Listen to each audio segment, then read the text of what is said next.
नमस्कार दोस्तों, स्वागत है आपका अपने YouTube चैनल पर। अभी देखिए, बहुत से स्टूडेंट्स की क्वेरी आ रही है मेडिकल स्टैंडर्ड्स को लेकर। उनको समझ में नहीं आ रहा है कि क्या मेडिकल स्टैंडर्ड्स इसके लिए मांगे जाते हैं। किसी का आई साइट 6/6 है, किसी का ज़्यादा है, किसी का कम है, बहुत सारी प्रॉब्लम्स आ रही हैं। तो उन सब के लिए ये आपके सामने PDF है, ऑफिशियल डॉक्यूमेंट है ये एयरपोर्ट्स अथॉरिटी ऑफ इंडिया का। ये मैं वेबसाइट पर अपलोड कर दे रहा हूँ, आप इसको जाकर चेक कर सकते हैं। यहाँ पर एक एक चीज़ दी गई है कि क्या आपसे मेडिकल स्टैंडर्ड में क्या क्या चीज़ें मांगी गई हैं, क्या क्या चीज़ें नहीं मांगी गई हैं। सारी चीज़ यहाँ पर लिखी हुई है, आप देख सकते हैं मेडिकल असेसमेंट प्लान में क्या क्या है। इसके साथ साथ duties and responsibilities of the service provider, medical standards for of ATCs. An air traffic controller shall hold a valid medical assessment. An ATC shall hold a valid medical assessment in accordance with the international standards and recommendations practices contained in ICAO Annexure 1 Chapter 6 and the medical requirements laid down by DGCA.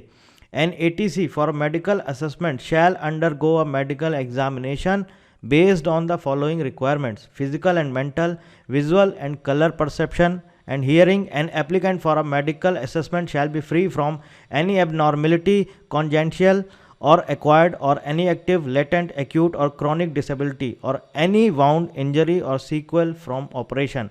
All controllers for a class 3 medical assessment shall undergo routine hematological investigations such as HB, TLC, DLC and routine urine analysis at the time of initial and renewal medical examinations. ये सारी चीज़ यहाँ पर दी गई है, पूरा आपका medical standards दिए गए हैं, क्या क्या फैक्टर्स हैं, फैक्टर्स अफेक्टिंग मेडिकल स्टैंडर्ड्स, ये सब कुछ यहाँ पर लिखा हुआ है। आप इसको पढ़ सकते हैं। अपीलेट अथॉरिटी है, आपको कोई प्रॉब्लम आती है आप उनसे जाके कॉन्टैक्ट कर सकते हैं। और ये आपका दिया गया है requirements for medical assessments, page number 7 पर ये सारी चीज़ें दी गई हैं। फिजिकल मेंटल रिक्वायरमेंट्स क्या क्या है, आप इसको पूरा पढ़ लीजिए। और अगर आपको फिर भी नहीं समझ में आ रहा, उसके बाद आप हमसे पूछिए, बिकॉज क्या है, बहुत सारी क्वेरीज आती हैं, एक एक क्वेरीज का रिप्लाई करना पॉसिबल नहीं होता है, इसलिए इसको वेबसाइट पर अपलोड कर दिया जा रहा है। आप वहाँ से डाउनलोड कर लीजिए PDF, इसको आप पूरा पढ़ लीजिए और आपको समझ में नहीं आता है उसके बाद आप पूछिए। और बेटर है किसी आपके आसपास कोई आपका डॉक्टर हो, उनको दिखा लीजिए, उनसे पूछ लीजिए, देखिए इसमें ये लिखा है, हमें समझ में नहीं आ रहा है, हमको बता दीजिए कि क्या क्या चीज़ें चाहिए, क्या क्या चीज़ें नहीं चाहिए। फिर भी नहीं समझ में आ रहा है तो फिर आप हमें बताइए, आप यहाँ पर कमेंट करिएगा, हम कोशिश करेंगे आपकी जो भी क्वेरीज है उसको सॉल्व करने का पूरा कोशिश करेंगे। So thank you very much and thank you for watching.